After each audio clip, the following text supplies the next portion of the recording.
हमारा आज का चैप्टर है भारतीय संस्कार। हम लोग भारतीय संस्कार के बारे में पढ़ेंगे। ये है अध्याय 6 और आसान बिहार बोर्ड.co.in पे जा कर के हम फ्री टेस्ट सीरीज देंगे। बोर्ड के साथ ही हम नौकरी की भी तैयारी करेंगे। ऐसा सवाल जो कंपटीशन में पूछा गया है हम उसको भी बताएंगे, उसको भी समझेंगे ताकि नौकरी प्राप्त करना आसान हो।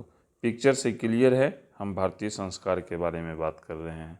कितने संस्कार हैं, कितने प्रकारों में विभाजित हैं और इससे कौन कौन क्वेश्चन मैट्रिक की परीक्षा में पूछता है, बोर्ड की परीक्षा में, हम लोग उसको देखेंगे। तो चलो इसको अब हम लोग देखते हैं। सबसे पहला है, वीडियो को तुम लोग पॉज करो और इसको यहाँ से यहाँ तक उतार लो, यहाँ से यहाँ तक उतार लो। मैं क्या करूँगा, एक एक करके प्रत्येक चीज़ की व्याख्या करूँगा। तो सबसे पहले हम पहला लाइन का व्याख्या करते हैं। तो देखो क्या है, कहता है भारतीय संस्कृति की अद्वितीय विशेषता है संस्कारों के अनुष्ठान।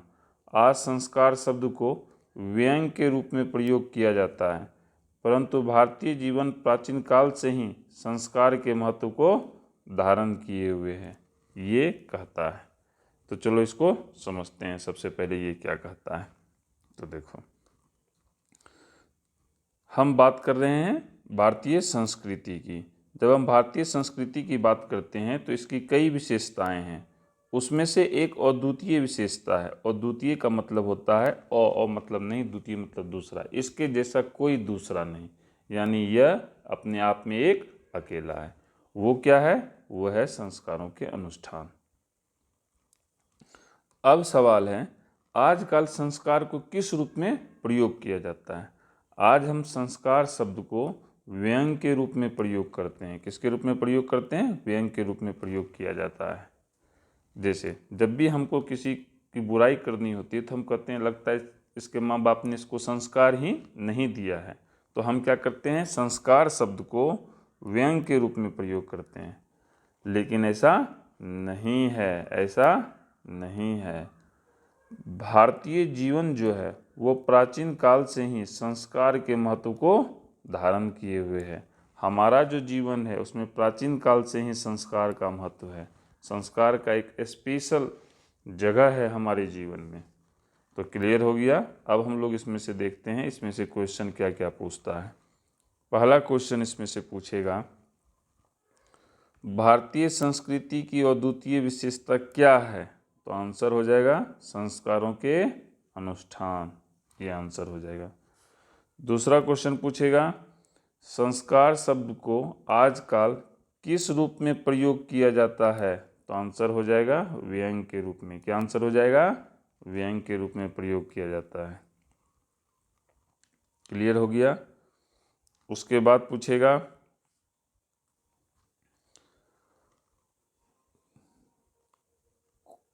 कौन जीवन प्राचीन काल से ही संस्कार के महत्व को धारण किए हुए है। तो आंसर हो जाएगा भारतीय जीवन। क्लियर हो गया। इससे 3 क्वेश्चन पूछा है और पूछने की भी संभावना है। अब आगे बढ़ते हैं, दूसरा देखते हैं क्या है।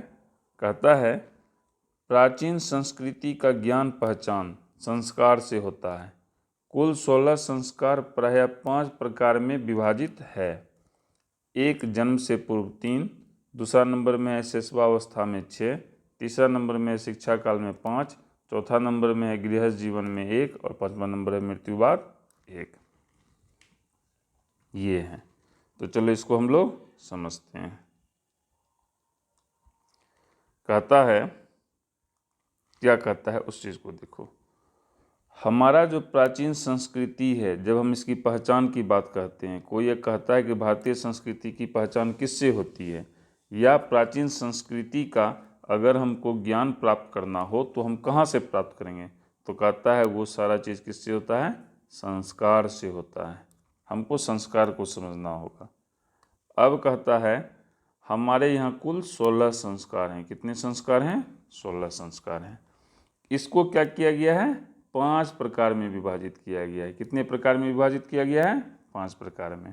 वो 5 प्रकार कौन कौन है, एक है जन्म से पूर्व, दूसरा है शिशुवावस्था, तीसरा है शिक्षा काल, चौथा है गृहस्थ जीवन और पांचवा है मृत्यु बाद। तो अब सवाल है कि 5 में कितने कितने हैं। तो कहता है जन्म से पूर्व 3 है, शैशवावस्था में 6 है, शिक्षा काल में 5 है, गृहस्थ जीवन में 1 है और मृत्यु बाद 1 है। टोटल 6 पुर गया। 3 जोड़ 6 जोड़ 5 जोड़ 1 जोड़ 1 कितना हुआ टोटल 6 3 9 9 5 14 1 15 1 16। टोटल कितना हो गया 16। क्लियर हो गया। तो अब इसमें हम देखते हैं क्वेश्चन क्या सब पूछता है। तो देखो जब क्वेश्चन पूछने की बात हो तो इसमें देखो कौन कौन क्वेश्चन पूछेगा। पहला क्वेश्चन पूछेगा प्राचीन संस्कृति का ज्ञान और पहचान किससे होता है। तो आंसर हो जाएगा संस्कार से होता है। किससे होता है? संस्कार से होता है। दूसरा क्वेश्चन पूछेगा संस्कारों की कितनी संख्या है। तो आंसर हो जाएगा 16 संख्याएं। क्या आंसर हो जाएगा 16 संख्याएं। फिर पूछेगा कुल 16 संस्कार कितने प्रकार में विभाजित है। तो आंसर हो जाएगा 5 प्रकार में। क्या आंसर हो जाएगा 5 प्रकार में। फिर पूछेगा जन्म से पूर्व कितने संस्कार हैं। तो आंसर हो जाएगा 3 संस्कार हैं। क्या आंसर हो जाएगा 3 संस्कार हैं। फिर पूछेगा शिशुअवस्था में कितने संस्कार हैं। तो आंसर हो जाएगा 6 संस्कार हैं। क्या आंसर हो जाएगा 6 संस्कार हैं। फिर पूछेगा शिक्षा काल में कितने संस्कार हैं। तो आंसर हो जाएगा 5 संस्कार हैं। क्या आंसर हो जाएगा 5 संस्कार हैं। फिर पूछेगा गृहस्थ जीवन में कितने संस्कार हैं। तो आंसर हो जाएगा 1 संस्कार है। क्या आंसर हो जाएगा 1 संस्कार है। फिर पूछेगा मृत्यु बाद कितने संस्कार हैं। तो क्या आंसर हो जाएगा 1 संस्कार। क्या आंसर हो जाएगा 1 संस्कार। क्लियर हो गया। अब हम लोग आगे बढ़ते हैं। अब है जन्म से पूर्व 3 संस्कार हैं। क्या सब है? पहला नंबर है गर्भाधान गर्भरक्षा, दूसरा है पुंसवन गर्भस्थ शिशु का संस्कार विधान, तीसरा है सीमांतोन्नयन गर्भस्थ स्त्री की प्रसन्नता और शैशवावस्था बचपन में 6 संस्कार होते हैं। पहला है जातकर्म, दूसरा है नामकरण, तीसरा है बाहर निकलना, चौथा है अन्नग्रहण, पांचवा है चूड़ाकर्म, छठा है कर्णवेद। ये सारा चीज़ है। तो इसमें अब हम लोग इसको समझते हैं। हम लोग पढ़े थे 16 संस्कार जो है वो 5 प्रकार में विभाजित हैं। इस चीज़ को हमने पढ़ा था। अब देखो वो 5 प्रकार में इस स्लाइड में हम 2 प्रकार के बारे में पढ़ रहे हैं। पहला है गर्भाधान, ठीक है, नहीं 2 प्रकार के बारे में पढ़ रहे हैं। पहला है जन्म पूर्व 3 संस्कार और दूसरा हम पढ़ रहे हैं शैशवावस्था बचपन में 6 संस्कार होते हैं। ये जो 6 3 9 संस्कार है उसके बारे में पढ़ रहे हैं। 5 प्रकार में 2 प्रकार हो गया। ये हो गया पहला प्रकार और ये हो गया दूसरा प्रकार, ठीक है। अब ये जो 3 संस्कार हैं उसमें से एक है गर्भाधान, दूसरा है पुंसवन और तीसरा है सीमांतोन्नयन। ये सब चीज़ है। तो सबसे पहले हम क्या करते हैं जन्म पूर्व 3 संस्कार के बारे में पढ़ते हैं। तो कहता है जन्म से पूर्व 3 संस्कार हैं। पहला है गर्भाधान, दूसरा है पुंसवन और तीसरा है सीमांतोन्नयन। अब हम एक एक करके पढ़ते हैं। गर्भाधान का क्या मतलब होता है? जब गर्भाधान का मतलब करते हैं तो हम इसका मतलब करते हैं गर्भ रक्षा। और जब हम पुंसवन की बात करते हैं तो जब गर्भस्थ शिशु हो जाता है तो उसका हम संस्कार विधान करते हैं। पहले गर्भ रक्षा करते हैं कि शिशु का जन्म हो, दूसरा उसका संस्कार विधान करते हैं जब वो गर्भ में होता है। और सीमांतोन्नयन हम करते हैं गर्भवती स्त्री की प्रसन्नता के लिए। माँ अगर प्रसन्न रहेगी तो बेटा भी प्रसन्न और स्वस्थ रहेगा। क्लियर हो गया। अब गर्भ का काम खत्म हो गया। अब जब उसका जन्म हो जाता है तब का चीज़ देखते हैं। तो कहता है शैशवावस्था जो कि बचपन है उसमें 6 संस्कार होते हैं। कितने संस्कार होते हैं? 6 संस्कार होते हैं। पहला है जातकर्म, दूसरा है नामकरण, तीसरा है बाहर निकलना, चौथा है अन्नग्रहण, पांचवा है चूड़ाकर्म और छठा है कर्णवेद। ये सब चीज़ है। तो इसमें हम देखते हैं क्वेश्चन क्या सब पूछेगा। इसमें से क्वेश्चन पूछेगा जन्म से पूर्व कितने संस्कार हैं। तो आंसर हो जाएगा 3 संस्कार हैं। क्या आंसर हो जाएगा 3 संस्कार हैं। दूसरा क्वेश्चन पूछेगा शैशवावस्था बचपन में कितने संस्कार होते हैं। तो आंसर हो जाएगा 6 संस्कार होते हैं। क्या आंसर हो जाएगा 6 संस्कार होते हैं। फिर पूछेगा सीमांतोन्नयन संस्कार किस में आता है? तो आंसर हो जाएगा जन्म से पूर्व में आता है। फिर पूछेगा अन्न ग्रहण संस्कार किस प्रकार में आता है? तो आंसर हो जाएगा शैशवावस्था, बचपन में आता है। इस तरह से ये पूछेगा। फिर ये भी पूछेगा गर्भवती स्त्री की प्रसन्नता किस संस्कार के अंतर्गत आता है? तो आंसर हो जाएगा सीमांतोन्नयन। क्या आंसर हो जाएगा? सीमांतोन्नयन। इस तरह से पूछेगा। तो क्लियर हो गया। अब हम लोग आगे बढ़ते हैं। तो अब आते हैं, 2 संस्कार पढ़ लिए हैं, अब हम लोग क्या पढ़ रहे हैं? तीसरा नंबर का पढ़ रहे हैं। क्या है वो? शिक्षा संस्कार। कहता है शिक्षा संस्कार में 5 संस्कार हैं। अक्षरारंभ, अक्षर लेखन, अंक लेखन, दूसरा उपनयन, गुरु द्वारा शिष्य को अपने घर में लाना, तीसरा है वेदारंभ, गुरु के घर में ही शिष्य विद्या आरंभ करते हैं, प्राचीन काल में शिष्य को ब्रह्मचारी कहा जाता था, चौथा नंबर केशांत, गुरु के घर में ही शिष्य का प्रथम मुंडन, इसमें गोदान मुख्य कर्म होता था, अतः साहित्य ग्रंथों में इसका दूसरा नाम गोदान संस्कार भी रखा गया है। 5वां नंबर है समापवर्तन, अंतिम शिक्षा संस्कार। शिक्षा की समाप्ति के बाद गुरु शिष्य को उपदेश दे करके भेजते थे। ये है। तो चलो इसको हम लोग समझते हैं क्या सब है। कहता है, क्या कहता है? कहता है शिक्षा संस्कार में 5 संस्कार हैं। कौन कौन हैं?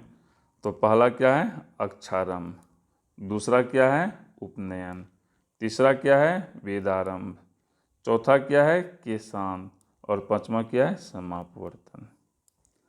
अब देखो,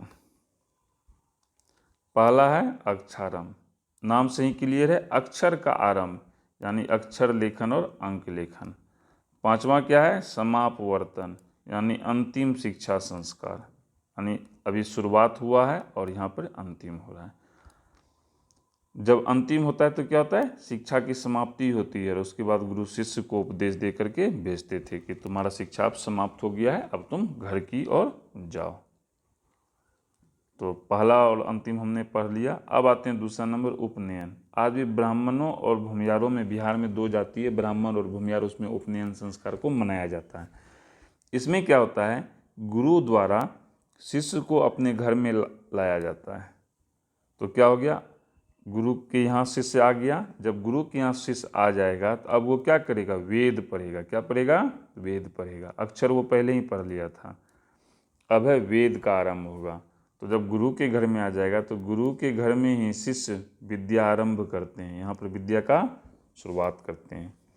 प्राचीन काल में शिष्य को ब्रह्मचारी कहा जाता था। शिष्य को क्या कहा जाता था? ब्रह्मचारी कहा जाता था। अहम ब्रह्मचारी, है ना। विद्या आरंभ हो गया। जब विद्या आरंभ हो गया तो लोग, क्या होता है, केस को बहुत ही प्यार से देखते हैं, है ना। और केसों से बहुत लोगों को प्रेम होता है, अलग अलग डिजाइन में अपने बालों को रखते हैं। तो प्राचीन काल में इसका ही मुंडन कर दिया जाता था कि इसका ध्यान नहीं भटके। तो चौथा नंबर में क्या हुआ? केशांत। गुरु के घर में ही शिष्य का प्रथम मुंडन होता था, और जब मुंडन होता था तो इसमें गोदान मुख्य कर्म होता था। देखो, गोदान क्या लिखा हुआ है? गोदान। गोदान का क्या मतलब हुआ? गो प्लस दान। क्या हुआ? गो प्लस दान। गो का मतलब हो गया गाय, गो का क्या मतलब हो गया? गाय। गाय का दान, गाय का दान, गोदान। तो इसमें गोदान क्या होता था? मुख्य कर्म होता था। अतः साहित्य ग्रंथों में इसका दूसरा नाम गोदान संस्कार भी रखा गया है। तो क्लियर हो गया। अब हम लोग देखते हैं क्या सब क्वेश्चन पूछेगा। पूछेगा समापवर्तन कैसा शिक्षा संस्कार है? तो आंसर हो जाएगा अंतिम शिक्षा संस्कार है। फिर पूछेगा किस संस्कार में शिक्षा की समाप्ति के बाद गुरु शिष्य को उपदेश देकर भेजते थे? तो आंसर हो जाएगा समापवर्तन। क्या आंसर हो जाएगा? समापवर्तन। क्लियर हो गया। फिर पूछेगा किस संस्कार में गोदान मुख्य कर्म होता था? तो आंसर हो जाएगा केशांत। क्या आंसर हो जाएगा? केशांत। फिर पूछेगा केशांत का दूसरा नाम क्या है? तो आंसर हो जाएगा गोदान संस्कार। क्या हो जाएगा? गोदान संस्कार। फिर पूछेगा प्राचीन काल में शिष्य को डैश कहा जाता था? तो आंसर हो जाएगा ब्रह्मचारी कहा जाता था। क्या आंसर हो जाएगा? ब्रह्मचारी कहा जाता था। फिर पूछेगा किस संस्कार में शिष्य विद्यारंभ करते हैं? तो आंसर हो जाएगा वेदारंभ। क्या आंसर हो जाएगा? वेदारंभ। फिर क्वेश्चन पूछेगा उपनयन में गुरु शिष्य को कहाँ लाते थे? तो आंसर हो जाएगा अपने घर में लाते थे। लास्ट क्वेश्चन पूछ सकता है शिक्षा संस्कार में कितने संस्कार हैं? तो आंसर हो जाएगा 5 संस्कार हैं। क्या आंसर हो जाएगा? 5 संस्कार है। क्लियर हो गया? अब हम लोग आगे बढ़ते हैं। उसका जन्म भी गर्भ में आ गया, गर्भ के बाद उसका जन्म हो गया, बचपन का हो गया, विद्या भी प्राप्त कर लिया। तो जब सब कुछ प्राप्त कर लेता है तो विवाह होता है ना। आज भी जो हम पढ़ाई लिखाई करते हैं नौकरी के लिए करते हैं ताकि हमारा विवाह अच्छे से हो। तो क्या है? विवाह संस्कार। क्या है? विवाह संस्कार। विवाह को पवित्र संस्कार माना गया है। इसमें अनेक प्रकार के कर्मकांड होते हैं। वाक्दान, मंडप निर्माण, कन्यादान, पानी ग्रहण, सप्तपदी, सिंदूरदान आदि। इसके बाद ही व्यक्ति वास्तविक गृहस्थ जीवन में प्रवेश करता है। इसके बाद पुनः गर्भाधान संस्कार तथा अन्य संस्कार होते हैं। समझते हैं क्या कहता है। कहता है विवाह संस्कार जो है इसको पवित्र संस्कार माना गया है। ये क्या है? संस्कारों में सबसे पवित्र है। और चूंकि पवित्र है तो इसमें कई प्रकार के कर्मकांड होते हैं, क्योंकि इसमें 2 व्यक्तियों का मिलन होता है, 2 परिवारों का मिलन होता है। तो वो जो कर्मकांड होते हैं उसमें है वाक्दान, मंडप निर्माण होता है, कन्या का दान होता है, पानी ग्रहण होता है। इस पानी का मतलब होता है हाथ। इस पानी का क्या मतलब होता है? हाथ। श्रुति सम भिन्नार्थक शब्द में पानी और पानी के बारे में हम लोग पढ़ते हैं हिंदी में। पानी ग्रहण, फिर क्या है? सप्तपदी, सिंदूरदान आदि।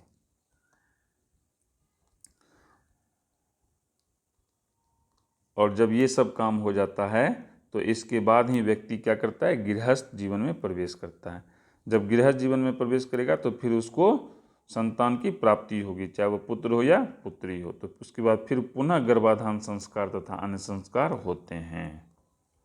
क्लियर हो गया? अब आगे देखते हैं इसे क्या सब क्वेश्चन पूछता है। पहला क्वेश्चन पूछेगा विवाह संस्कार। क्वेश्चन ये से पूछेगा किस संस्कार को पवित्र संस्कार माना गया है? तो आंसर हो जाएगा विवाह संस्कार को। फिर क्वेश्चन पूछेगा किस संस्कार में अनेक प्रकार के कर्मकांड होते हैं? तो आंसर हो जाएगा विवाह संस्कार। फिर पूछेगा मंडप निर्माण, कन्यादान, पानी ग्रहण, सप्तपदी किस संस्कार में होते हैं? तो आंसर हो जाएगा विवाह संस्कार। क्या आंसर हो जाएगा? विवाह संस्कार। क्लियर हो गया? फिर है विवाह संस्कार के बाद पुनः कौन संस्कार होते हैं? तो आंसर हो जाएगा गर्भाधान संस्कार होते हैं। क्या आंसर हो जाएगा? गर्भाधान संस्कार होते हैं। क्लियर हो गया? इससे आगे नहीं पूछेगा। अब हम लोग आगे बढ़ते हैं। 4 प्रकार के संस्कारों को हमने पढ़ लिया। अब हम लोग क्या करते हैं? अंतिम संस्कार पढ़ रहे हैं। अंत्येष्टि संस्कार मृत्यु बाद दाह संस्कार या अंतिम संस्कार है।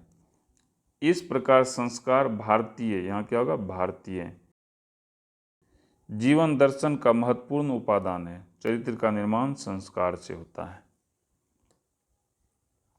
देखो ये क्या कहता है। अंतिम संस्कार, अंत्येष्टि संस्कार, जब व्यक्ति की मृत्यु हो जाती है तो उसके बाद उसका दाह संस्कार होता है। इसी को हम अंतिम संस्कार भी कहते हैं। जब सब संस्कार हो गया तो कहता है इस प्रकार संस्कार जो है भारतीय जीवन दर्शन का महत्वपूर्ण उपादान है। और हमारे यहाँ चरित्र का जो निर्माण होता है संस्कार से होता है। इसलिए लोग व्यंग के रूप में कहते हैं लगता है माँ बाप इसको संस्कार ही नहीं दिया है, क्योंकि इसका चरित्र का निर्माण नहीं हुआ है। तो देखते हैं क्या सब क्वेश्चन पूछेगा। सबसे पहला क्वेश्चन पूछेगा अंतिम संस्कार क्या है? तो आंसर हो जाएगा अंत्येष्टि संस्कार। फिर क्वेश्चन पूछेगा अंत्येष्टि संस्कार का दूसरा नाम क्या है? तो आंसर हो जाएगा दाह संस्कार। क्या आंसर हो जाएगा? दाह संस्कार। फिर पूछेगा भारतीय जीवन दर्शन का महत्वपूर्ण उपादान क्या है? तो आंसर हो जाएगा संस्कार। क्या आंसर हो जाएगा? संस्कार। फिर पूछेगा चरित्र का निर्माण किससे होता है? तो आंसर हो जाएगा संस्कार से होता है। इतना ही क्वेश्चन इससे पूछता है और पूछेगा। इसका काम खत्म हो गया। अब हम लोग क्या करते हैं, आगे बढ़ते हैं। हम लोग चलते हैं asanbiharboard.co.in पे चलते हैं। ये एक वेबसाइट है जहाँ पर हम लोग ऑब्जेक्टिव क्वेश्चन को टेस्ट देंगे। जब तक हम टेस्ट नहीं देंगे हमारी जो तैयारी है वो पूरी नहीं होगी। यहाँ पे जा कर के हम क्या करते हैं, टेस्ट देते हैं। मोबाइल लैपटॉप में इस तरह का दिखेगा और मोबाइल में इस तरह का दिखेगा। बहुत जल्द हम लघु उत्तरीय प्रश्न और दीर्घ उत्तरीय प्रश्न की एक सीरीज लाएंगे। तब तक वीडियो में बने रहो। चलो टेस्ट को देते हैं।